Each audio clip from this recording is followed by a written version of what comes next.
in an anticipated event, Indian-American astronaut Sunita Williams and her colleague Barry Wilmore have addressed the Earth from the International Space Station. This captivating Earth-to-Space call was organized by the National Aeronautics and Space Administration, which is of course called the NASA, to shed light on their mission and life in space. Williams and Wilmore embarked on their extraordinary journey to the ISS on the 5th of June aboard the Boeing Starliner. Their mission has been anything but routine. Initially scheduled to return to Earth on the 22nd of June, their homecoming was postponed twice due to unexpected helium leaks in the aircraft. Despite these challenges, the astronauts have remained resilient. In fact, we're going to listen to what they said in their address that was released today. I have a real good feeling in my heart that the spacecraft will bring us home, no problem. The first two astronauts to fly Boeing's Starliner capsule say they're confident it can bring them home. They've already been in space much longer than expected. Barry Wilmore and Sunita Williams had their first news conference since docking to the International Space Station more than a month ago. Absolutely confident. I feel confident that if there was a problem with the International Space Station, we can get in our spacecraft and we can undock, talk to our team, and figure out the best way to come home. All right, we're going to talk a little bit more about this. Gautam Mukherjee, senior journalist, is joining us on the broadcast. Dr. Srimati Kesan, founder and CEO of Space Kids, also with us on the program. Group Captain V.N. Jha, former Joint Director of DRDO, also joins us on the show. Mr. Tapan Mishra, former Director of Space Application Center and Physical Research Laboratory, is also with us on the program. Thank you, everyone. Let's talk about something very progressive and something that perhaps ISRO would be keenly anticipating and looking at. Group Captain Jha, first of all, your observations on this adventurous mission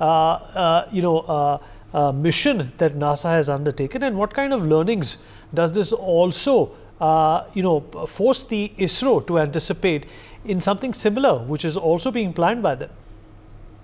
Very well, Vineet. Good afternoon to you and to all your viewers. Look, the human space mission is entirely different ball game from what usually we have, satellite launches, orbital launches, suborbital launches, space tourism and blah, blah, and blah, blah.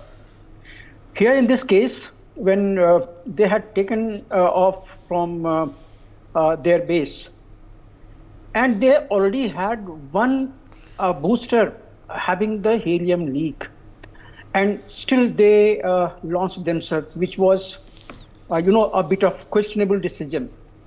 I have written a book fairly long back, about 4 or 5 years back. This is the book which deals with all aspects of the human space mission. And what problem right now we are talking, that they are now apparently stuck at the ISS. There is no term called apparently stuck ISS.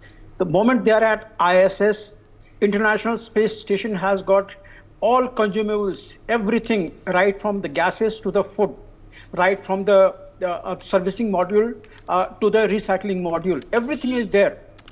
So that will take care of these two also staying there for maybe a couple of months. So that is there, but their plan was not that to be. Their plan was that they will go in the Starliner, dock with the ISS, do something routine, and boost from there, come back, do the re-entry, and splash down somewhere. Now, it is not so, just give me another 1 minute or so.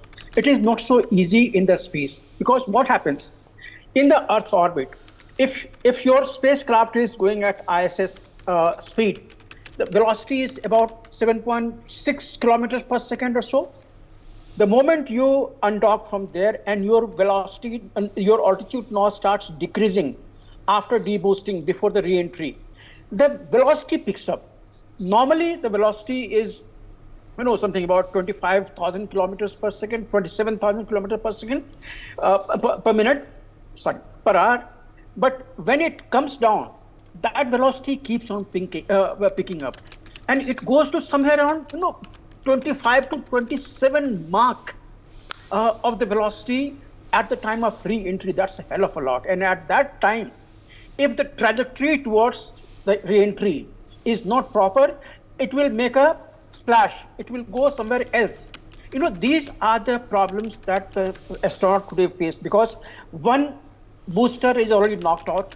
Another four boosters are questionable because helium leak has already happened while docking. While docking, it is still acceptable because the velocity, approaching velocity towards the ISS is a very small.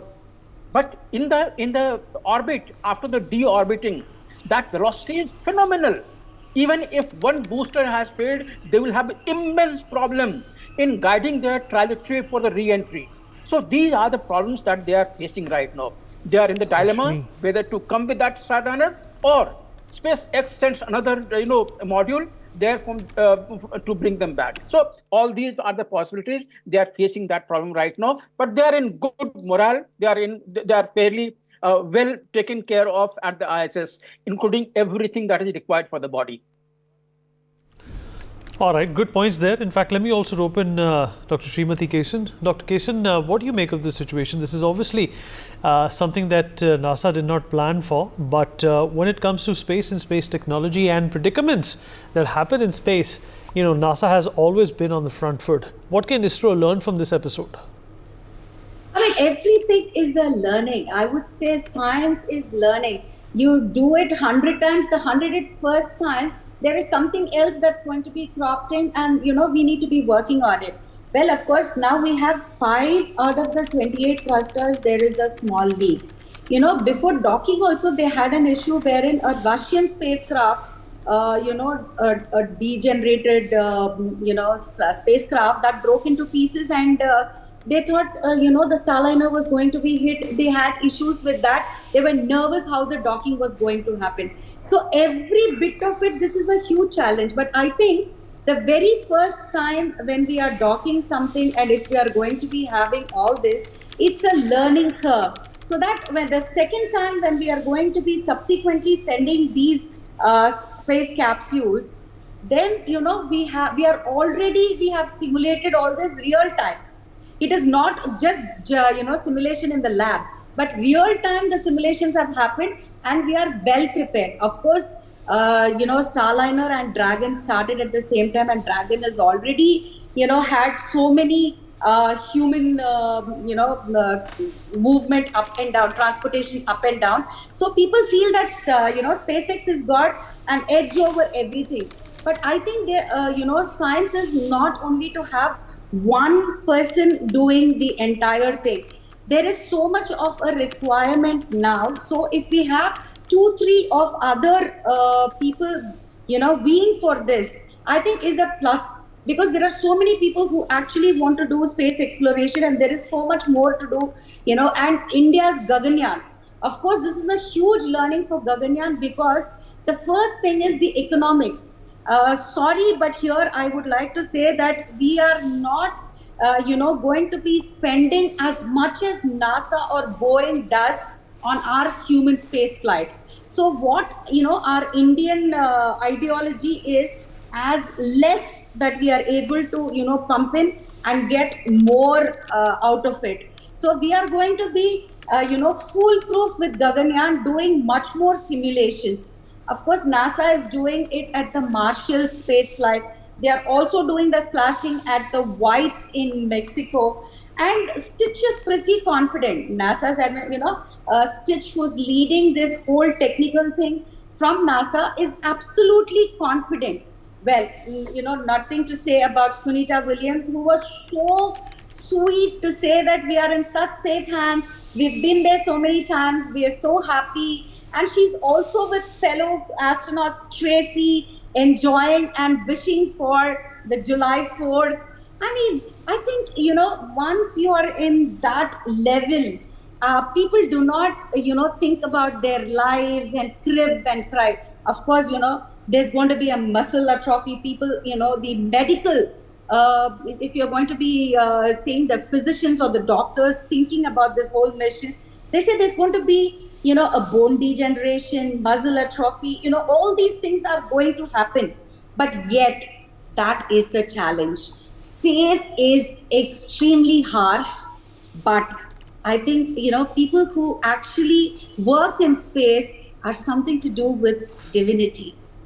science is also got divinity, and these people, I think, are beyond all this. So she's going to be successfully coming back. The question is Boeing bringing them back in the Starliner? Because 45 days can go beyond and now become 90 days. That's what they are expecting. So if it is going to be 90 days, is it going to be a problem? But then, if that is going to be the real issue, then Dragon is always there to save. But I don't think Boeing will just so easily accept. Bush Wilmore said, no losing. Nobody wants to lose in this game. So they will fight it out. They will do all the simulations possible, get the technical glitches out, and successfully land. Mr. Tapan Mishra, what are your thoughts on this gaffe, if we can call it, in the middle of space?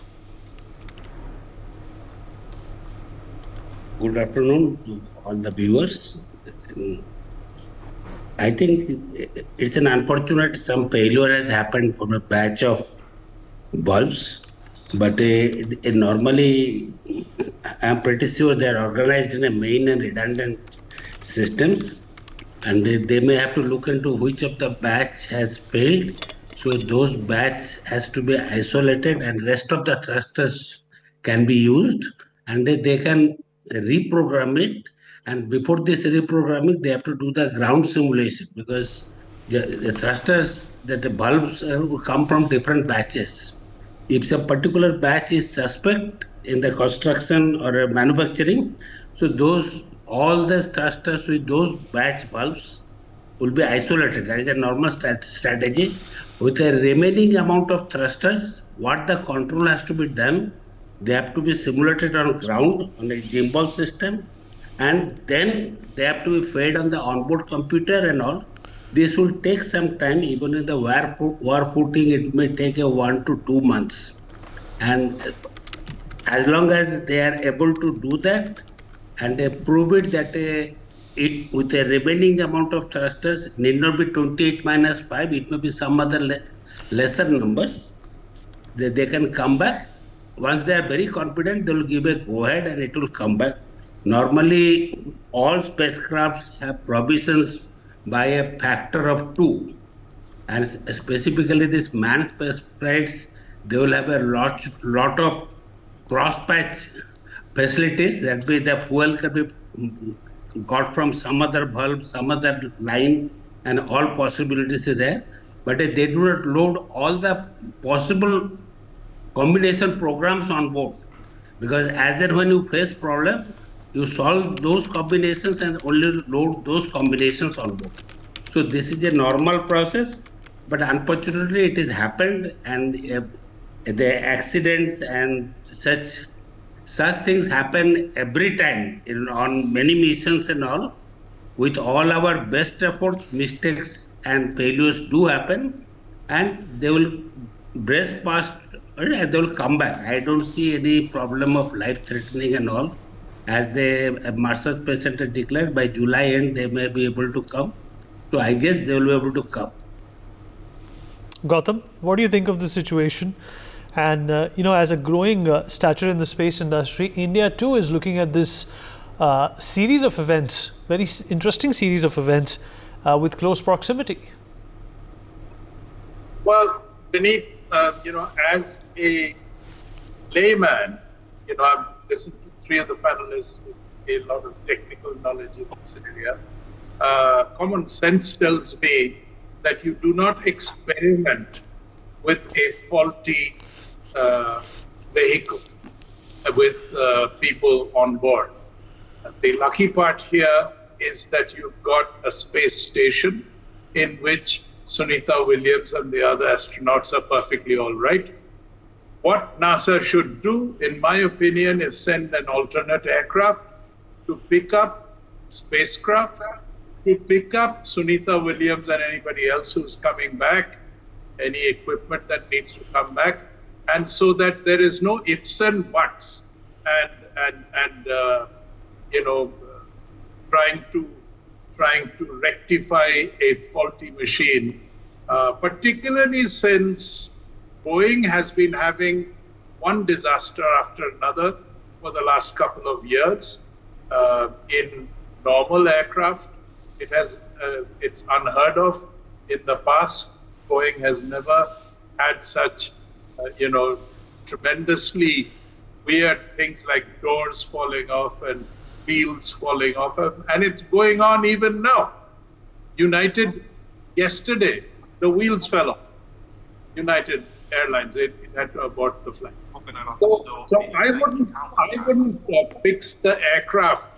This spacecraft, whatever they plan to do from the ground, that can come back empty, and they should send another one up to bring back Sunita Williams and anybody else. That's a good point, actually. They have the money, no problem. No, I mean, Mr. Gautam, I think you rightly mentioned, but I think nobody will want to, accept that, that is going to be a failure. If they're going to be coming back in SpaceX's Dragon, then that means to say that Boeing is incompetent and, they are not going to be having a second flight or another flight because they will lose their deals. Of course, this 10-year delay itself, people have started talking so much about it, and, they have already branded that Boeing is a kind of a failure model, and so people are going to be skeptical to get into Boeing now.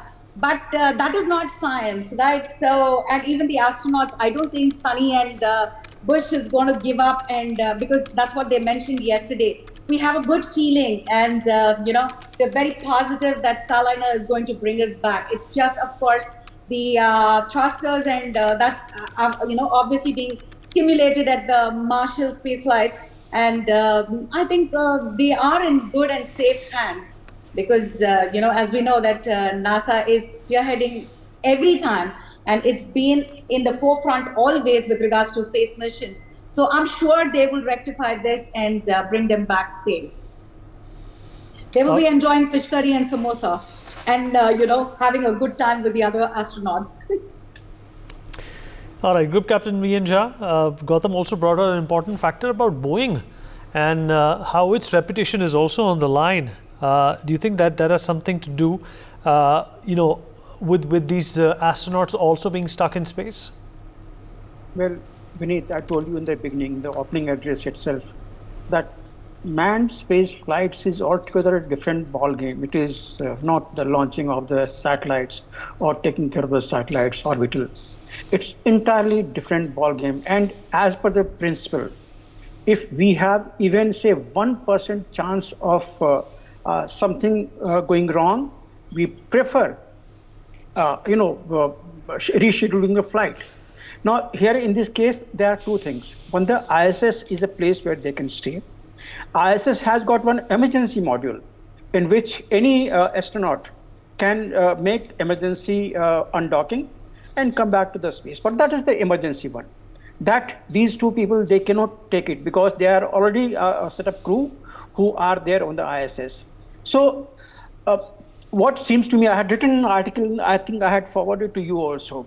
The closest of the safety maneuvers impels that an alternative arrangements be made for them, because we are not very sure whether all the thrusters will work while coming. I had given you one example. While for the docking, the relative velocity is very small between the two, but when coming back, I told you the velocity is going to be something around 25 to 27 Mach. 25 to 27 Mach, that is the velocity with which they will be coming for the re-entry. And in that conditions, if one or two thrusters, they are knocked out again, the thrusters here will be used for de-boosting, that is the decelerating the velocity, so that when they come and hit the atmosphere, their trajectory remains in the path what it is supposed to be there. Otherwise, they will make a splash. When we throw a stone onto the water surface in a such a way that it goes at a slant and again goes out, it is that type of splash that would be there. So they will never wish to enter in that. And what Mr. Tapan was trying to tell you, that rescheduling of the computer program. Here also there is one catch. While going for the docking, if one thruster or two thruster or five thruster in this case had failed, what usually astronauts are taught to do is they realign themselves, they rotate themselves, both in X and Y axis, so as to fire the remaining boosters in the line of the path where they are supposed to go, where the acceleration or deceleration is supposed to happen. But while coming back in the deboosting at that 25 to 27 Mach of the velocity, when we have to rotate the spacecraft in a way that the thrusters now should be aligned, the remaining thrusters should be aligned along the path of the action. That is a very tough ask. So that is what I had written that article. I had sent it to Boeing as well as NASA also. I'm sure they are having a much more qualified scientists and people who are there. But I had suggested that the safest way of for these two astronauts who have gone from here in the Starliner is that send a safer vehicle. Their return will be almost assured. Now, coming back in that disabled vehicle, I'm sure Boeing must be working day and night onto that reschedule, how to get that booster online. But if the booster also comes on the line, as Mr. Tapan was trying to suggest, that if it is the same batch, if it is the same design, then all those boosters what have failed earlier while going from here, in addition before the docking, those four additional boosters, they are likely to fail again. So they will not like to take that chance. So look, here the helium leakage is the one what builds up the pressure within that booster, and then the booster they fire and they create the thrust type of the things what happens, and also they prevent the vapor of that flammable gas to come up there at the empty space what comes up there. Helium is an inert gas. That is how it is coming up there. So these are the roles of that. While coming back, much before the re-entry to the atmosphere, the service module will be ejected out. No, that will be separated out. That doesn't come along with the crew module. Otherwise, crew will be in the danger. So once it is decoupled, then these crew will have nothing to operate on, nothing to maneuver in. So very important is that thing, entire phase of flight in the aircraft is the landing phase. So is in the astronauts also. The human module, when it comes up the crew module, it has to acquire all those desired parameter to the exact when it makes a re-entry, so that the location of the re-entry, trajectory of the re-entry, velocity at the re-entry, the functioning of the all gimbal, everything is there, and there is no leftover fuel, because temperature of this re-entry goes to the tune of anything from 1800 degrees Celsius to 2500 degrees Celsius. That is the type of temperature that is generated while the spacecraft makes the re-entry through the atmosphere. So they cannot take anything to the chance. We have already lost, our Indian crew as well as the other some crew in the space shuttle. That is the type of problems that are faced there. So it is altogether a different ball game. And emotions apart, the sensitivities apart, that Boeing should also come up in the way. They will come up in the way. Even if this Boeing Starliner is head up with the ISS, there will be emptied number of the chances time for the repair of or rectification of that to happen. Next time when SpaceX sends the crew there, they could carry those modular form of the thrusters, refit it there, bring it there back, or uncrewed that spacecraft Starliner without a crew. It is all it is all computerized. It is all managed from the remote. So that can be made to make a re-entry and splashdown. That splashdown may happen at a scheduled place, or it may be happening at somewhere else. They will have to retrieve it. So that sort of probabilities are there, uncertainties are there.